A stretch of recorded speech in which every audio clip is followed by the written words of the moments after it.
So how is working on a book project like working on your house? They actually have a lot in common. In a few minutes here, some carpet guys are coming to install new carpet in our den. And I'm really excited because I have done a ton of work on the room to get ready. Our den used to be so dark and brown, and soon it will be fresh and bright.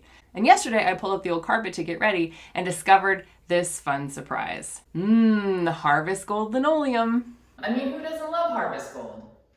But all this patching on the floor and this incredible linoleum has made me think about how much we don't see when we pick up a final book. What you're seeing is that final icing on the cake. You're not seeing all the work underneath. You don't see all these drafts, bad sentences, terrible sketches, awful notes, version after version of pages that didn't work. The writer has rewritten and rewritten their bad sentences. The artist has drawn over and over again. And this layering process is normal for any book, and I think it's normal for any house.